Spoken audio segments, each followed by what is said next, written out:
जय। बोल सांचे दरबार की जय। तो धर्म प्रेमी भक्तजनों, इस प्रकार मां भगवती जगजननी वैष्णो देवी जी की अपार कृपा से आज हम सब ने बड़े ही भक्ति भाव से मां भगवती के चरणों में बैठकर मां भगवती की स्तुति की, पाठ किया। मां भगवती से हम यही प्रार्थना करते हैं कि हे मां, हमारे द्वारा किया गया जो स्तुति पाठ, इस स्तुति पाठ से आप प्रसन्न हो जाओ और हमें अपना आशीर्वाद दो। इस स्तुति पाठ में किसी भी प्रकार की कोई त्रुटि रह गई हो तो अज्ञानी बालक जानकर हमें क्षमा करो। इस प्रकार का मन में भाव करते हुए सभी भक्तजन मां भगवती के चरणों का ध्यान करते हुए हृदय से ओंकार शब्द का 3 बार उच्चारण करेंगे।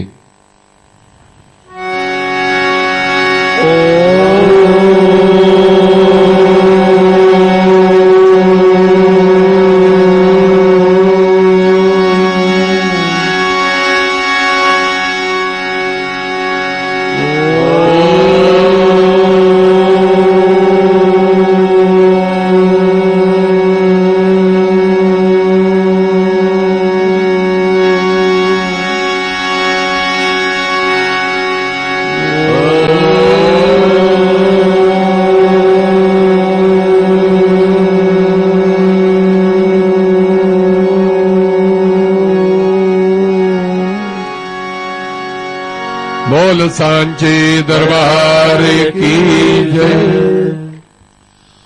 तो धर्म प्रेमी भक्तजनों, इस समय मां भगवती जगजननी वैष्णो देवी जी की आरती की बेला है।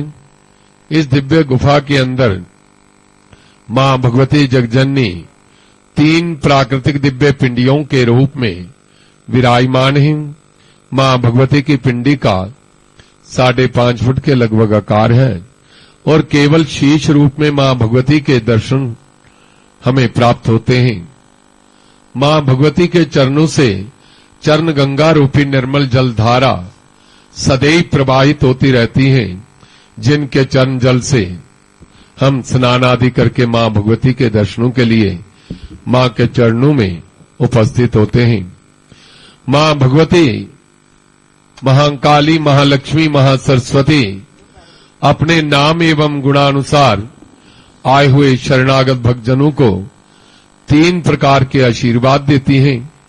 महाकाली हमें शक्ति देती हैं, महालक्ष्मी हमें धन धान्य से परिपूर्ण करती हैं और मां सरस्वती हमें सद्बुद्धि और सद्ज्ञान देती हैं। इन तीनों का ही हमारे जीवन में विशेष महत्व है और इनके बिना हमारा जीवन शून्य है, क्योंकि वे परम शक्ति जो इस सृष्टि के कण कण में व्याप्त है और उस शक्ति के द्वारा ही सारी सृष्टि का संचालन होता है और वे शक्ति हमारे शरीर के अंदर भी विद्यमान है।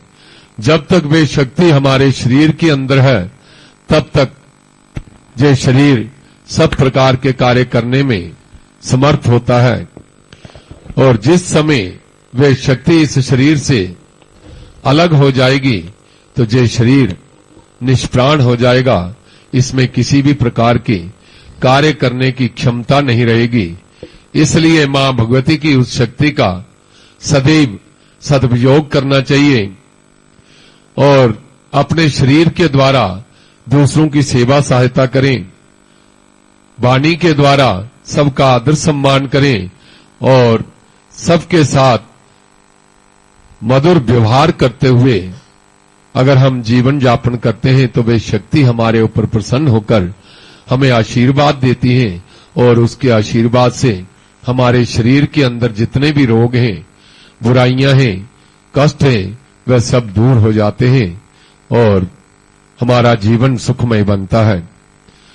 मां लक्ष्मी की कृपा से हमें धन ऐश्वर्य की प्राप्ति होती है और धन को महालक्ष्मी का प्रसाद जानकर उसे सत्कर्मों में लगाना चाहिए। धन के द्वारा दान पुण्य करें, यज्ञ आदि करें तीर्थ यात्राओं में धन लगाएं, परिवार के पालन पोषण में धन का खर्च करें, या समाज के कल्याण के लिए और अतिथियों की सेवा के लिए जो धन का सदुपयोग करता है, वह धन उसका कल्याण करता है। और मां लक्ष्मी की कृपा जो है वह सदैव हमारे जीवन में बनी रहती है। मां सरस्वती की कृपा से हमें ज्ञान की प्राप्ति होती है और ज्ञान के द्वारा ही हम भली भांति विचार करके सत्कर्म कर सकते हैं और सत्कर्मों से हमारा कल्याण होता है। और जितना भी हमारे पास ज्ञान है उसके द्वारा दूसरों को भी अच्छे मार्ग पर चलने के लिए उपदेश दें और स्वयं भी अच्छे मार्ग पर चलते हुए अपना तथा दूसरों का कल्याण कर सकते हैं। ऐसा करने से मां सरस्वती हमारे ऊपर प्रसन्न होकर हमें आशीर्वाद देती हैं। इस प्रकार इन तीनों देवियों की कृपा प्राप्त करने के लिए इनके द्वारा जो शक्ति, धन और ज्ञान दिया गया है उसके द्वारा हम अपना तथा दूसरों का कल्याण कर सकते हैं। उनका सदुपयोग करके तो हमारा भी कल्याण होता है। बोल सांचे दरबार की जय। तो धर्म प्रेमी भक्तजनों, इस संसार में हमें जो मनुष्य शरीर प्राप्त हुआ है, इस मनुष्य शरीर का एक ही उद्देश्य है कि इस संसार के आवागमन के चक्कर से मुक्त होना। और वे तभी हो सकता है जब हम अच्छे कर्म करें और भगवान का भजन करें और परोपकार करें, दूसरों के ऊपर उपकार करें, दीन दुखियों की सेवा सहायता करें और पुण्य अर्जित करें, तभी हमारा कल्याण हो सकता है।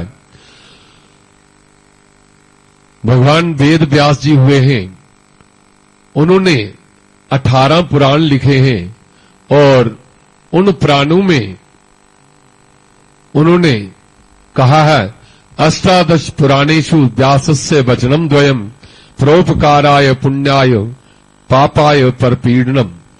18 पुराण लिखने पर उन्होंने 18 पुराणों का निचोड़ जो है, सार जो है, वह एक इस लाइन में दे दिया है कि परोपकाराय पुण्याय पापाय परपीडनम। पाप और पुण्य का सभी शास्त्रों में वर्णन है, परंतु पाप क्या है, पुण्य क्या है, इसमें कहा गया है कि दूसरों के ऊपर उपकार करना, सेवा करना दूसरों की, यही पुण्य है। और पाप क्या है, दूसरों को दुख देना और दूसरों के साथ हिंसा इत्यादि करना, ये जो है ये पाप है। इसलिए श्री रामचरितमानस में एक प्रसंग आता है कि रावण ने मारीच को माया मृग बनने के लिए बाध्य किया, क्योंकि रावण को सीता का हरण करना था और मारीच को उन्होंने सोने का मृग बनने के लिए कहा। तो माया से स्वर्ण मृग बने मारीच जो हैं,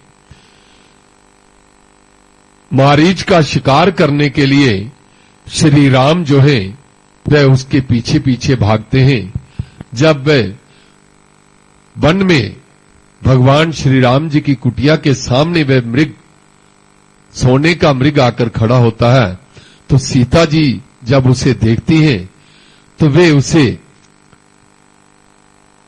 भगवान श्री रामचंद्र जी से कहती हैं कि देखिए ये कितना सुंदर मृग है और आप इस मृग को पकड़िए, ये मुझे बहुत अच्छा लग रहा है, ये हमारी कुटिया में रहेगा, इधर पास में रहेगा, तो बहुत ही सुंदर लग रहा है।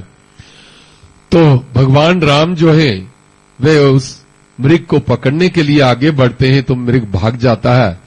तब वे धनुष बाण लेकर उस मृग का पीछा करते हुए वन में चले जाते हैं।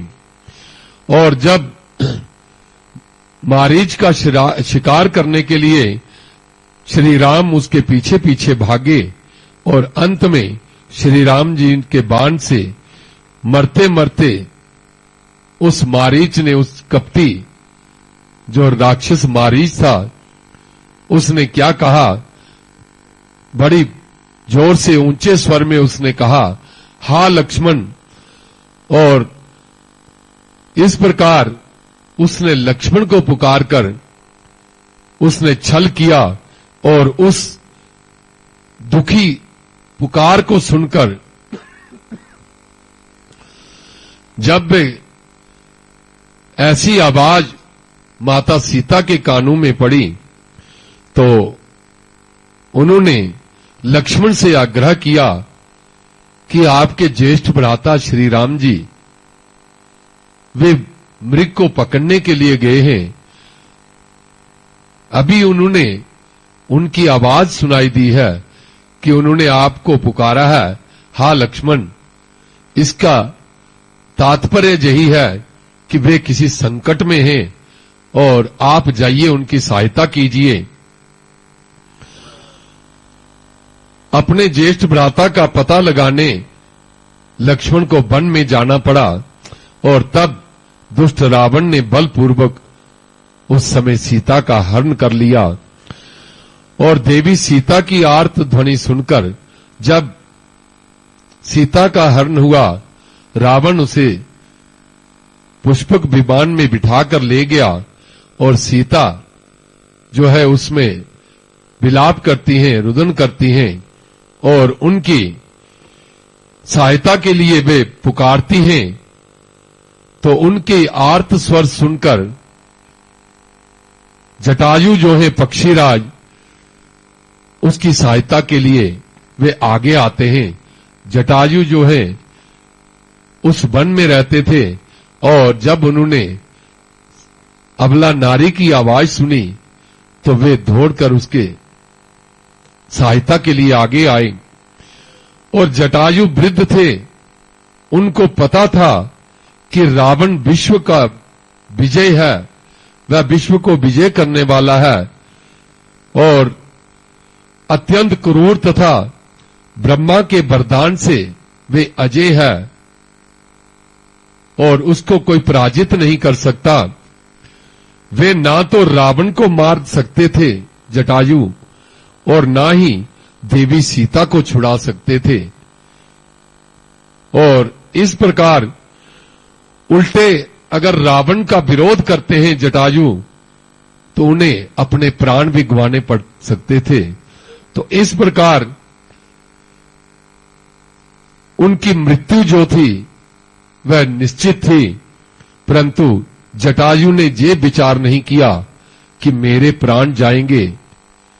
उसने उस समय उस अबला नारी की सहायता के लिए वे उसके पास पहुंच गए और उसे प्राणों की परवाह किए बिना अपने कर्तव्य का उन्होंने पालन किया कि इस समय मेरे कानों में अगर किसी ने सहायता के लिए आवाज दी है तो मैंने सुनकर अगर मैं अनसुनी करता हूं तो मुझे पाप लगता है, और चाहे मेरे प्राण ही चले जाएं तो मैं उस अबला नारी की सहायता अवश्य करूंगा। और अपने प्राणों की परवाह किए बिना जटायु ने वही किया। उसने रावण पर अपने पंजों और चोंच से प्रहार करना शुरू कर दिया, परंतु रावण ने अपनी तलवार से जटायु के पंख काटकर उसे घायल कर दिया, और बिना पंख के जटायु उड़ नहीं सकते थे और वे भूमि पर आकर गिर पड़े। कुटिया में जब भगवान श्री राम वापस आए लक्ष्मण के साथ, तो देखा सीता जी वहां नहीं है, और श्री राम सीता जी को ना देखकर विलाप करने लगे, और विलाप करते हुए वे आगे बढ़े। उस वन में उन्हें सीता जी को ढूंढने के लिए आगे चले गए।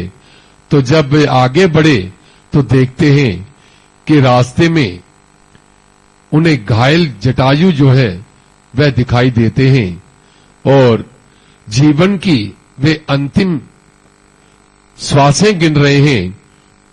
और जटायु ने देवी सीता का सारा वृतांत जो है वह भगवान श्री राम जी को सुनाया कि किस तरह रावण जो है वह देवी सीता को चुरा कर ले गया है और वह दक्षिण दिशा की ओर गया है और उसने मुझे घायल कर दिया है।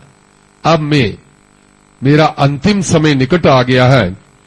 तब श्री राम जी ने जटायु से कहा कि हे जटायु, मैं अभी तुझे स्वस्थ कर देता हूं। और जटायु ने तब कहा कि हे भगवान, कहा कि मृत्यु के लिए ऐसा क्षण बड़े भाग्य से आता है कि बड़े बड़े तपस्वी हजारों वर्षों तक जो तपस्या करते हैं वह भी अंत समय में आपके दर्शन नहीं कर पाते। और इस समय मैं मृत्यु के अंतिम क्षणों में हूं और आपने अपनी गोदी में मुझे बिठाया है और इस अवसर को मैं चूकना नहीं चाहता। क्योंकि भगवान के दर्शनों के लिए अंत समय में केवल भगवान का नाम ही अगर जिह्वा पर आ जाए तो कल्याण हो जाता है। तो इस समय तो आप त्रिलोकी के नाथ मेरे सामने उपस्थित हैं, तो इस क्षण के लिए मैं अपना जीवन वापस नहीं चाहता। आपके दर्शन हो गए तो मैं अब शांति से प्राण त्यागूंगा। और इस प्रकार उस समय श्री राम ने जटायु को अपनी गोद में ले लिया और भगवान श्री राम अनुभव कर रहे थे कि मैं सब कुछ देने में समर्थ हूं, परंतु जटायु को कुछ भी नहीं दे सकता क्योंकि जीवन उसे चाहिए नहीं और इससे बढ़कर और कोई बात हो नहीं सकती। और इसलिए जटायु जो है, मैं जटायु का ऋणी हो गया। मैं जटायु को कहता हूं कि मैं तुझे स्वस्थ कर दूं तो कुछ मेरा ऋण उतर जाए, परंतु जटायु कहते हैं कि भगवान, मुझे इससे अच्छा समय नहीं मिलेगा। आपके दर्शन, आपकी गोदी मुझे प्राप्त हो गई। इस प्रकार इसी में मुझे सब कुछ प्राप्त हो गया। जटायु को अश्वपूर्ण नेत्रों से भगवान श्री राम ने विदा किया। जटायु के प्राण भगवान की गोदी में निकल गए और उस समय भगवान श्री राम कहते हैं कि परहित बस जिनके मन माही, तिन कहूं जग दुर्लभ कछु नाही। अर्थात जिनके मन में परोपकार की इच्छा बनी रहती है, दूसरों के लिए अपने प्राणों की बाजी लगा देते हैं और अपने प्राणों की परवाह नहीं करते, ऐसे जटायु के लिए मैं कुछ नहीं कर सकता।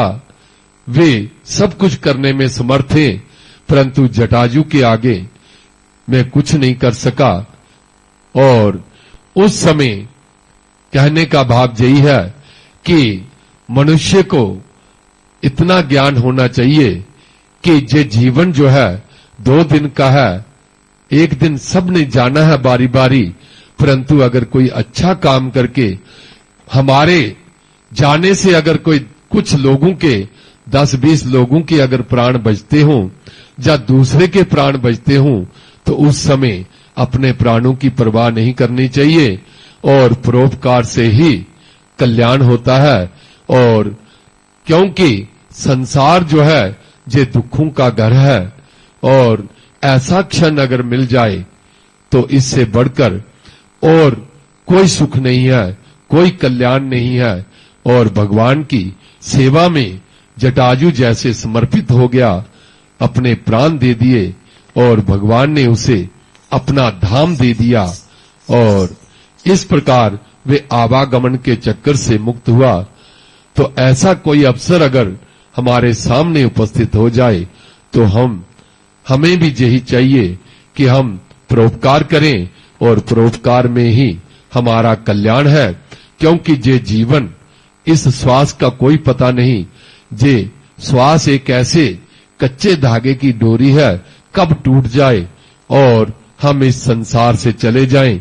इसलिए मनुष्य योनि में आकर ही हम ऐसे सत्कर्म करने के लिए विचार कर सकते हैं। अन्य योनियों में ऐसी सुविधा नहीं है, ऐसा ज्ञान नहीं है। इसलिए कहा भी है, श्वास श्वास हरि नाम जप, वृथा श्वास मत खोए, ना जाने इस श्वास का फिर आना होए न होए। बोल सांचे दरबार की जय। तो धर्म प्रेमी भक्तजनों, इस समय मां भगवती के चरणों में भजनों की बेला है और भजनों के द्वारा हम मां भगवती की स्तुति करेंगे। तो मैं निवेदन कर रहा हूं श्री मणिंदर